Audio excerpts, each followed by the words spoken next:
अस्सलामुअलैकुम नाजरीन। मैंने कमर के गिर्द लिपटी हुई धमाका खेज टेप निकाली। सबसे पहली खिड़की का पर्दा एक तरफ हटा दिया। मैंने देखा कि टेप का निसवारी रंग खिड़की के गहरे ब्राउन रंग जैसा ही था। दोनों में रंग का ज़रा सा भी फर्क नहीं था। मैंने चौखट को टटोल कर भी और नज़रों से भी गौर से देखा और टेप खोलकर एक तरफ ऊपर से लेकर खिड़की के नीचे वाली चौखट तक चिपका दिया। टेप ऐसी थी कि चौखट से चिपकने के बाद बिल्कुल चौखट के साथ मिल गया। मैंने हाथ लगा कर देखा, कुछ महसूस नहीं होता था कि यहाँ कोई टेप लगी हुई है। उसी तरह मैंने खिड़की की दोनों जानब धमाका खेज टेप चिपका दिया। फिर रेशमी पर्दे को खोलकर बराबर कर दिया। इसके बाद मैंने दूसरी खिड़की की चौखट के साथ उसी तरह धमाका खेज सकाज टेप चिपका दिया। अब मैं अकबी दरवाजे की तरफ बढ़ा। दरवाजे पर सफ़ेद रेशमी पर्दा पड़ा हुआ था। पर्दे को हटाने की बजाय मैं पर्दे के अंदर चला गया और सकाज टेप को खोलकर तेज़ी से अपना काम शुरू कर दिया। मुझे डर था कि कहीं टेप ख़त्म ना हो जाए, मगर अभी काफ़ी टेप पड़ी थी। मैंने दरवाजे की चौखट के साथ ऊपर से लेकर नीचे तक धमाका खेज टेप चिपका दिया। इसके बाद मैं कमरे के सदर दरवाजे की तरफ आ गया। यहाँ दरवाजे पर कोई पर्दा नहीं पड़ा था। मैंने दरवाजे की दोनों जानब चूलों के साथ ऊपर से नीचे तक सकाज टेप बड़ी महारत से चिपका दिया। इस काम से फारिग होने के बाद मैंने नीम अंधेरे में चेहरा करीब करके और टेप को ऊपर से नीचे तक हाथ फेर कर देखा। टेप बिल्कुल लकड़ी की चौखट और चूलों के साथ यकजान हो गई थी और रंग भी दरवाजे के रंग के साथ मिल गया था। धमाका खेज टेप सिर्फ आधी इंच के करीब बच गई थी। मैंने उसे भी मेन दरवाजे की चौखट के साथ ही अंदर की तरफ चिपका दिया, क्योंकि हमारे मुजाहिद और ख़ास आदमी जिसका फ़र्ज़ी नाम मैंने घनश्याम आपको बताया है, मुझे सख्ती से ताकीद की थी कि इस टेप पर चाकू या कैंची मत लगाना, इसको हाथ से खींच कर तोड़ने की कोशिश भी न करना। ऐसा करोगे तो तबाहकुन धमाका बाद में होना होगा, वो उसी वक्त हो जाएगा।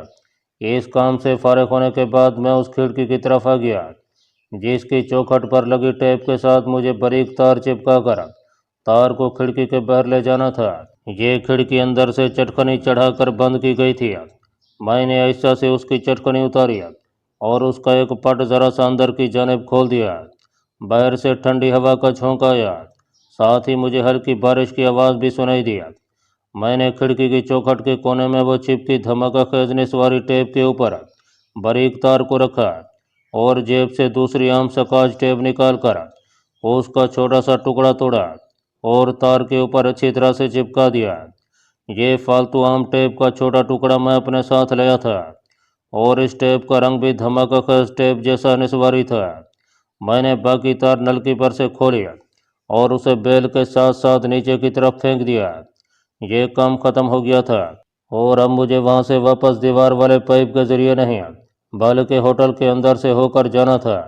मैंने खिड़की का पट बंद करके चटकनी दोबारा लगा दिया। दोनों खिड़कियों के पर्दे हटाकर धमाका के सकाज टेप का मुआयना किया। अकबी दरवाजे की टेप को भी गौर से देखा।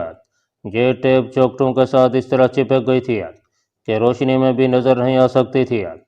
कमरे के बड़े दरवाजे की तरफ आकर मैंने लोहे के तार से दरवाजे के ताले को बाहर से खोला। फिर दरवाजे का पट ज़रा सा खोलकर बाहर राहदारी में झांक कर देखा। राहदारी दूर तक खाली थी। मैं जल्दी से बाहर आ गया और दरवाजे को अपनी तरफ थोड़ा जोर करके खींचा। दरवाज़ा बंद हुआ और साथ ही उसका कफल भी लग गया। मैंने राहदारी पर निगाह डाली। राहदारी बिल्कुल खाली थी, लेकिन होटल का कोई भी मुलाजिम वहाँ किसी तरफ से नमूदार हो सकता था। कुछ फासले पर एक कमरे के बाहर दीवार के साथ एक ट्राली लगी हुई थी। मैं आहिस्ता आहिस्ता चलता ट्राली के पास आ गया। ट्राली पर कुछ बर्तन पड़े थे। शायद मेरा बर्तन वहाँ रख कर कमरे में दूसरे बर्तन लेने या किसी दूसरी तरफ गया हुआ था। मैं ट्राली को पकड़कर राहदारी में चल पड़ा। ट्राली को मैं चला लिया जा रहा था। मैंने सर नीचे को डाल रखा था कि अगर कोई सामने से आए भी तो एक तो मुझे बेरा समझे और दूसरे मेरी शक्ल को ना देखे। मैं अपना चेहरा होटल वालों से हर हालत में छुपाना चाहता था। मैं राहदारी के दूसरे किनारे पर चला गया। वहाँ एक छोटा सा दरवाज़ा था। ये फायर स्टेयरकेस था, यानी आग लगने की सूरत में हंगामी तौर पर नीचे उतरने का रास्ता था। मैंने ट्रॉली वहीं छोड़ी और दरवाज़ा खोलकर सीढ़ियाँ उतरने लगा। ये सीढ़ियाँ नीचे जिस दरवाजे तक चली गई थीं वो पीछे उसी बगीचे में जाकर खुलता था जहाँ से मैं गुजर कर आगे गया था। मैं दरवाज़ा खोलकर खुली फिजा में निकल आया। अब बारिश बाकायदा शुरू हो गई थी। मुझे अभी एक ज़रूरी काम करना था। मुझे उस तार को देखना था जो मैंने ऊपर वाले कमरे से नीचे लटकाई थी। मैं दीवार के साथ साथ दूसरी मंजिल के उस कमरे के नीचे आकर दीवार के साथ बैठ गया जिसकी खिड़की में से मैंने बारीक तार नीचे लटकाई थी। यहाँ नीम अंधेरा था, तार मुझे नजर नहीं आ रही थी। मैंने उठकर दीवार वाले पाइप के साथ चिमटी बेल में हाथ इधर उधर मार कर देखा। तार मेरे हाथ में आ गई। मैंने बड़ी एहतियात के साथ आहिस्ता से तार को बेल के अंदर इस तरह छुपा दिया कि वो दिन की रोशनी में भी नजर नहीं आ सकती थी। मेरा कमांडो मिशन आधे से ज़्यादा मुकम्मल हो गया था। अब मैं वहाँ एक सेकंड भी नहीं ठहर सकता था। चुनाचे मैं दौड़कर गार्डिनिया की झाड़ियों की दीवार के पास गया और जिस तरह वहाँ आया था उसी तरह झुककर दीवार के साथ चलता होटल की एक भी दीवार के पास आया और वहाँ से दूसरी तरफ सड़क फलांग गया। दूसरी तरफ उतरते ही मैं वहीं बैठा रहा। तेजनी गांव से छोटी सड़क के दोनों तरफ देखा। सड़क पर खंभों पर लगी ट्यूब लाइट्स की रोशनी में बारिश गिरती नजर आ रही थी। मैं बारिश में भीग रहा था। मैं जिस रुमाल में धमाका खेज स्कॉच टेप लपेट कर लाया था उसे कमर के गिर से खोलकर मुंह साफ किया, रुमाल को पतलून की जेब में डाला और सड़क पर नारियल के दरख्तों के नीचे नीचे वापस चल पड़ा। मुझे यकीन नहीं आ रहा था कि मैं अपने बहुत ही महदूद वसाइल के बावजूद सारा काम इतनी खुश उसलूबियत और तेज़ी से बगैर किसी रुकावट के सर अंजाम देकर आ गया था। मैंने खुदा तआला का शुक्र अदा किया। अशोका होटल की एक भी सड़क पर से होता हुआ मैं बड़ी सड़क पर आ गया। सड़क बारिश में भीग रही थी। किसी किसी वक्त सड़क पर से कोई गाड़ी सड़क पर ठहरा हुआ पानी इधर उधर फेंकती गुजर जाती थी। मेरा ख्याल है इस वक्त 11 साढ़े 11 बजे रात का टाइम हो गया। घड़ी मेरे पास नहीं थी। चौक में एक जगह बस स्टॉप का शेड बना हुआ था। मैं बारिश से बचने के लिए उस शेड में आकर बेंच पर बैठ गया। दूर पीछे अशोका होटल की थोड़ी थोड़ी रोशनियां दिखाई दे रही थीं। अब मुझे कल रात उस वक्त यहाँ आना था जब होटल के तीसरे ब्लॉक की दूसरी मंजिल वाले खास कमरे में इसराइली और भारतीय जर्नैलों की खुफिया मीटिंग हो रही होगी। उस वक्त मुझे किसी तरीके से छुप कर मीटिंग वाले कमरे के नीचे पहुंचकर बेल की शाखों में छुपाई गई बारीक तार को झटके से खींचना था। इसके 20 मिनट बाद क़यामत के इस धमाकों के साथ दूसरी मंजिल के कमरे को उड़ जाना था। मुझे पीछे से एक मोटर रिक्शे की आवाज़ आई। मैं शेड से बाहर निकल आया। एक रिक्शा चला रहा था, उसकी लाइट जल रही थी। मालूम नहीं वो खाली था या नहीं। मैंने उसे हाथ दे दिया। रिक्शा मेरे करीब आकर रुक गया। मैं रिक्शे में बैठ गया और उसे उस चौराहे में चलने को कहा जो फौजी हेडक्वार्टर से 2-3 ब्लॉक छोड़कर था। रिक्शा चल पड़ा। 3-4 लंबी सड़कों पर से होता हुआ रिक्शा चौक में पहुंचा तो मैंने उसे पैसे दिए और उतरकर पैदल ही फौजी हेडक्वार्टर की तरफ चलने लगा। बारिश उसी तरह हो रही थी। ये मूसलाधार बारिश नहीं थी मगर झड़ी लगी हुई थी। मैं बारिश में भीग रहा था। हेडक्वार्टर के गेट पर पहुंचा तो देखा कि गेट पर जो लोहे के लंबे पाइप लगाकर बनाया गया था बंद था और उसकी एक जानब सिक्योरिटी गार्ड फौजी लंबी बरसाती पहने राइफल कंधे से लगाया टेंशन खड़ा था। गेट के ऊपर काफ़ी रोशनी वाला बल्ब जल रहा था। मैं गेट के करीब गया तो सिक्योरिटी गार्ड ने मुझे हाल्ट कहा। मैंने कहा भैया मैं धर्मवीर हूँ, मेजर शरद जी का छोटा भैया। फिल्म का आखिरी शो देखने गया था, कोई टैक्सी रिक्शा ही नहीं मिला। सिक्योरिटी गार्ड ने मुझे पहचान लिया था। उसने लोहे का पाइप ऊपर उठा दिया।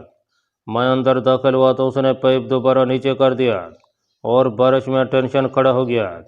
मैं जल्दी जल्दी अपने कमरे की तरफ चलने लगा। कमरे के दरवाजे पर आकर चाबी निकाल कर दरवाज़ा खोला और अंदर दाखिल होते ही दरवाज़ा बंद किया और पलंग पर इस तरह बैठ गया जैसे मैं इंतहाई ख़तरनाक इलाके से जान बचाकर निकल आने में कामयाब हो गया हूँ। फ़ौरन गीले कपड़े उतार कर दूसरे कपड़े पहने कमरे में हबस था। खिड़की खोल दिया। बत्ती मैं जल्दी छोड़ गया था। बत्ती बुझी और छत का पंखा चलाकर पलंग पर लेट कर आँखें बंद कर लीं। बस साहब मैं सो जाना चाहता था, कुछ सोचना नहीं चाहता था। मैंने अपने जहन को बिल्कुल बंद कर दिया और नींद की तरफ ख्याल लगा दिया। थोड़ी देर बाद मुझे नींद आ गई और मैं सो गया।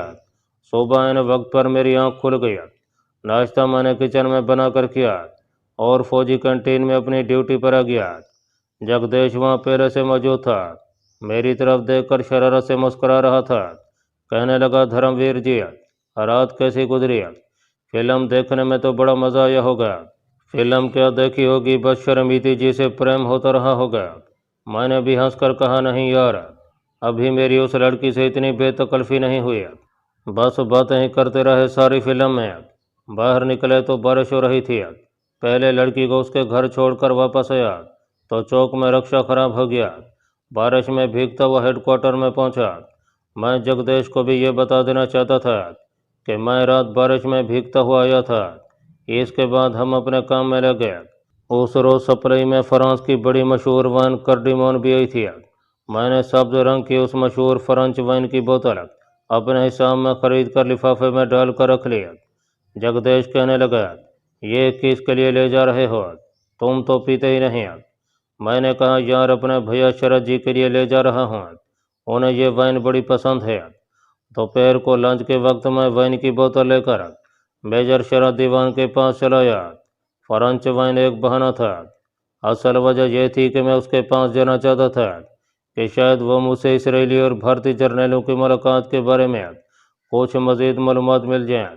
उस वक्त मेजर शरद दीवान के पास एक काले रंग का भारी जिस्म वाला फौजी बैठा था, जिसके कंधे पर लगा निशान जाहिर कर रहा था कि वो कर्नल रैंक का है। मैंने जाते ही दोनों को नमस्कार किया। मेजर शरद ने कर्नल से मेरा तारुफ करवाते हुए कहा, कर्नल साहब, ये मेरा छोटा भाई धर्मवीर है, और धर्मवीर ये हमारे बड़े और senior intelligence officer colonel Golwalkar साहब हैं। कर्नल गोलवलकर ने हल्की सी मुस्कुराहट के साथ मेरी तरफ देखकर जरा सा सर हिलाया। मेजर शरद ने मेरे हाथ में लिफाफा देखकर पूछा, ये क्या लाए हो धर्मवीर? मैंने आंखों से उन्हें एक तरफ आ जाने का इशारा किया। मैं कर्नल के सामने उसे शराब की बोतल नहीं देना चाहता था। मेजर शरद ने कहका लगाते हुए कहा, अरे कर्नल साहब, हमारे बड़े मेहरबान हैं, हमारे ऑफिसर भी हैं और दोस्त भी हैं, दिखाओ क्या लाए हो। मैंने लिफाफा मेजर शरद को देते हुए कहा, सर, कैंटीन में आपकी पसंद की चीज़ आई थी, सोचा आपके लिए लेता चलूं। मेजर शरद लिफाफे में हाथ डालते हुए कहा, धर्मवीर, तुम मेरे छोटे भाई हो, मुझे सर ना कहा करो, भैया कहा करो। तुम मुझे भैया कहते हो तो मुझे बड़ा अच्छा लगता है। उसने लिफाफे में से बोतल निकाल कर देखी और खुश होकर कहा, वंडरफुल है, कार्डिमोन तो मुझे बहुत पसंद है और कर्नल साहब को भी यकीनन पसंद होगी। मेजर शरद दीवान ने वाइन की बोतल लिफाफे में दोबारा डाली और मरहट्टा कर्नल गोलवलकर को पेश करते हुए कहा, सर, ये मैं आपको प्रेजेंट करता हूँ। कर्नल गोलवलकर खुश होकर बोला, thank you major, thank you. और मेजर शरद ने वाइन की बोतल वाला लिफाफा कर्नल को पकड़ा दिया। मरहट्टा कर्नल ने लिफाफा अपने सामने मेज पर रख लिया। मैं किचन की तरफ चल दिया, जहाँ अर्दली खाना तैयार करने में लगा था। मैंने अर्दली से कहा, अर्दली, मुझे एक कप चाय बना दोगे? साहब, 5 मिनट लगेगा। मैंने कहा, कोई बात नहीं, मैं खुद ही बना लेता हूँ। मैंने दूसरे चूल्हे पर पानी गर्म करने के लिए रख दिया और शेल्फ में से कप निकाल कर उसे साफ करने लगा। मैं जानबूझकर किचन में आ गया था। मेरे कान मेजर शरद और कर्नल गोलवलकर की बातों की तरफ लगे थे। उनकी बातें करने की हल्की हल्की आवाज़ मुझ तक पहुंच रही थी, मगर उनकी बातें समझ में नहीं आ रही थीं। मैंने कप में चाय डाली और कप लेकर बाहर आकर जहाँ मेजर शरद और मरहट्टा कर्नल बैठे बातें कर रहे थे, उनसे थोड़ी दूर छोटे टेबल पर बैठ गया। मेजर शरद ने कहा, धर्मवीर, लंच के वक्त चाय क्यों पीने लगे? मैंने कहा, भैया जी, आज मैं भोजन देर से करूँगा, दिन को नाश्ता देर से किया था, बस अखबार रिसाले पढ़कर चला जाऊँगा। जगदीश को काउंटर पर छोड़ आया हूँ।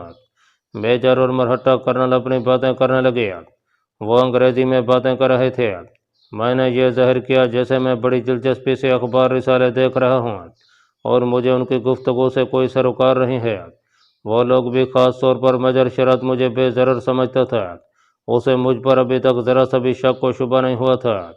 मेरी नज़रें अखबार पर थीं, मगर कान उनकी बातों पर लगे हुए थे। मैं सिर्फ ये मालूम करना चाहता था कि कहीं इसराइली भारतीय फौजी जर्नलों की जो मीटिंग होने वाली थी वो मनसूख तो नहीं हो गई, लेकिन उनकी बातों से साबित हो गया कि मीटिंग मनसूख नहीं हुई, बल्कि इसराइल के तीनों जर्नल तल अवीव से 2 दिन पहले भारत की राजधानी दिल्ली पहुंच गए थे और कल दिन के 11 बजे नागपुर के हेडक्वार्टर पहुंच रहे थे। नागपुर के मिलिट्री इंटेलिजेंस हेडक्वार्टर को अहमियत दी जा रही थी। मालूम होता था कि भारत की फौजी कमांड का नागपुर के स्पेशल मिलिट्री डिफेंस इंटेलिजेंस के हेडक्वार्टर से बराह रास्त और गहरा रिश्ता है। इसीलिए दोनों पाकिस्तान दुश्मन मुल्कों की खुफिया मीटिंग को नागपुर में मुनक़िद किया जा रहा था। मरहट्टा कर्नल ने सिगार सुलगाते हुए मेजर शेरा से कहा, सिक्योरिटी इंतजाम को मैं कल खुद जाकर चेक करूंगा। मीटिंग के वक्त वहां सिर्फ कैप्टन तक के रैंक के 2 ओहदेदार होंगे। तुम भी मेरे साथ होटल की लॉबी में रहोगे। इसकी वजह सिर्फ यह है कि दुश्मन के जासूस भी वहां ज़रूर होंगे। हमारी लॉबी में मौजूदगी से उन्हें यही तस्वीर मिलेगा कि ऊपर जो मीटिंग हो रही है वो इतनी टॉप सीक्रेट मीटिंग नहीं है। हम उन्हें यही तस्वीर देना चाहते हैं। मेजर ने कहा, सर हम इस पर सख्ती से अमल करेंगे। हमारे ऊपर 2 कैप्टन कमरे के बाहर कॉरिडोर में होंगे, एक कैप्टन मोंगा और दूसरा कैप्टन अमरीक सिंह। बाकी मीटिंग के दौरान अपने जर्नलों की मदद के लिए नई दिल्ली से इंटेलिजेंस की मरकजी डिफेंस ब्रांच के 3 मेजर कमरे में मौजूद होंगे। बिल्कुल ठीक है। ये कहकर मरहट्टा कर्नल गोलवालकर उठ खड़ा हुआ, कहने लगा, अब मैं जाता हूँ। कल 10 बजे सिक्योरिटी की चेकिंग के लिए तुम भी अशोका होटल पहुँच जाना। Okay sir. मेजर शरद दीवान मरहट्टा कर्नल को बाहर तक छोड़ने गया। वापस आया तो मेरे कंधों पर बड़े प्यार से हाथ रखकर बोला, धर्मवीर तुम्हें माता जी और शकुंतला बड़ी याद करती हैं। अगले हफ्ते मेरे साथ तुम्हें छिंदवाड़े चलना होगा। मैंने रिसाला बंद करते हुए कहा, भैया मुझे भी शकुंतला और माता जी की बड़ी याद आती है, ज़रूर चलूँगा। अब माता जी की तबीयत कैसी है? मेजर शरद दूसरी मेज़ की तरफ जाते हुए बोला, बस भगवान उन्हें ठीक ठाक रखे, जोड़ों का दर्द नहीं जाता, दवाई बाकायदा खा रही हैं। मैं उठ के उसके पास चला आया। मैंने कहा, अगले हफ्ते मुझे माता जी के दर्शन को अपने साथ ज़रूर लेते जाएं। मेजर ने कहा, ज़रूर ज़रूर। मुझे मालूम था कि अगर कल अशोका होटल में धमाका हो गया तो शायद इंटेलिजेंस का महकमा उसे हमेशा के लिए छिंदवाड़े भेज दिया, क्योंकि इस खुफिया मीटिंग की सिक्योरिटी की सारी जिम्मेदारी मेजर शरद और कर्नल गोलवालकर के जिम्मे थी। मैं थोड़ी देर के बाद वापस फौजी कंटीन पर आ गया। मुझे जिस इन्फॉर्मेशन की ज़रूरत थी वो मुझे मिल गई थी। सिर्फ एक धड़का लगा था कि कल 10 बजे मिलिट्री इंटेलिजेंस के 2 high ranking officer security check करने जा रहे हैं। कहीं कमरे में खिड़कियों और दरवाज़ों के साथ चिपकी हुई धमाका खेज टेप का राज फाश न हो जाए। लेकिन मुझे अपने आदमी घनश्याम ने यकीन दिलाया था कि उस टेप में एक ऐसा केमिकल मिलाया गया है जिससे धमाका खेज मवाद की निशानियां दुनिया के किसी जदीद तरीन आले से भी नहीं पकड़ी जा सकती हैं। फिर भी मैं दिल में दुआएं मांगने लगा कि मिलिट्री इंटेलिजेंस की सिक्योरिटी टीम को धमाका खेज सकाज टेप का इल्म न हो पाया।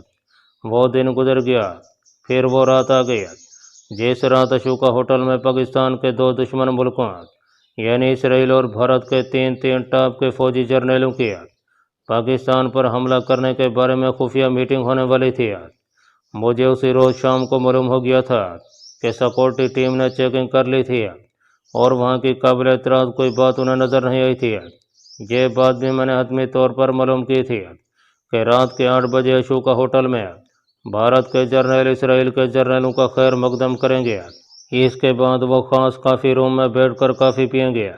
9 बजे वो होटल के ख़ास कमरे में चले जाएंगे जहाँ 10 बजे तक उनकी मीटिंग चलेगी और ठीक 11 बजे नीचे हॉल में आकर वो डिनर करेंगे, जो मेरे हिसाब से वो कभी ना कर सकेंगे।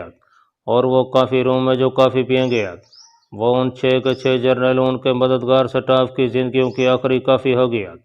इस हिसाब से मुझे रात के 8 बजे के बाद अशोका होटल के आसपास मंडलाते रहना होगा, ताकि जिस वक्त मुझे इल्म हो जाए कि 6 के 6 जर्नल खुफिया मीटिंग के वास्ते उस कमरे में चले गए हैं जो उनके लिए मखसूस है और जहां मैंने धमाका खेज मवाद लगाया हुआ है, तो मैं उसके 20 मिनट बाद जिस तरीके से भी हो उस कमरे के नीचे जहां दीवार के साथ बेल चिमटी है वहां जाकर उस बेल में छुपाई गई तार को झटका देकर हिला दूँ। जगदेश भैया, अब मैं जाता हूँ। पहले मुझे शहर अपने वीर जी के पास दवाई लेने जाना होगा। इसके बाद कमरे में आकर लेट जाऊंगा। अगर मेरी ज़रूरत पड़े तो मुझे बुला लेना। दरअसल एक रोज़ पहले नई सप्लाई का माल आया था और उनका इंतजार करते हुए हमें देर तक वहाँ रुकना पड़ता था। जगदीश बोला, भैया जी आप बेशक चले जाएं, थोड़ा सा काम बाकी रह गया है, मैं संभाल लूँगा। मैं उसको ये बताना चाहता था कि मैं 8 बजे फौजी हेडक्वार्टर से शहर वीजी से दवाई लेने गया था और थोड़ी देर बाद ही वापस आ गया था। मैंने एक बार फिर कहा, मैं ज़्यादा से ज़्यादा 8:30 बजे तक वापस अपने कमरे में आ जाऊँगा। मेरी ज़रूरत पड़े तो मुझे बुला लेना। वहाँ से मैं अपने कमरे में आया, मुंह हाथ धोया, चमड़े की कोल्हापुरी चप्पल उतार कर रबड़ के फ्लैट शूज़ पहने, ताकि अगर वहाँ किसी किस्म के हंगामी हालात पैदा हो जाएं तो मैं आसानी से भाग सकूं। मैं कमरे का दरवाज़ा बंद करके फौजी हेडक्वार्टर से निकल गया। मुझे टैक्सी लेने की ज़रूरत नहीं थी। मौसम ख़राब नहीं था, बारिश नहीं हो रही थी, मेरे पास 1 घंटे का वक्त था, रास्ता मुझे आता था। चुनाचे मैं पैदल यशोका होटल की तरफ चल पड़ा। वहाँ तक पहुँचते पहुँचते मुझे आधा घंटा लग गया। मैंने सड़क पर कुछ देर खड़े होकर निगाह अशोका होटल पर डाली। वहाँ ऐसी कोई गैर मामूली बात मुझे नज़र न आई और सिवाय इसके कि बाहर एक जने मिलिट्री पुलिस की 3 गाड़ियाँ खड़ी थीं। मेरे देखते ही 2 फौजी स्टेशन वैगनें तेज़ी से होटल के अहाते में दाखिल हो गई। मैं ऊपर से होकर होटल के हकम में आ गया। यहाँ होटल के मुलाजमीन के छोटे ढलवां छतों वाले क्वार्टर थे, जहाँ कहीं कहीं बत्तियाँ जल रही थीं। होटल के तीसरे बुलाक की तरफ से एक वर्दीपोश बूढ़ा बेरा मुझे क्वार्टरों की तरफ नजर आया। मैं उसके पास आया। मैंने उससे कहा, मैं कर्नल गोलवालकर के अर्दली का भाई हूँ। क्या फौजी लोग होटल में आ गए हैं? मुझे अपने भाई से मिलना है। इस दौरान मैं जानबूझकर ऐसी जगह खड़ा हो गया था जहाँ अंधेरा था और बूढ़ा मेरी शक्ल अच्छी तरह नहीं देख सकता था। मैंने हिफ्ज़ मातकद्दुम के तौर पर सर पर एक कपड़ा भी बांध लिया था। बूढ़े बेरे ने चलते चलते पीछे इशारा करके कहा, उधर जाकर मालूम करो, और वह रुके बगैर क्वार्टरों की तरफ चल दिया।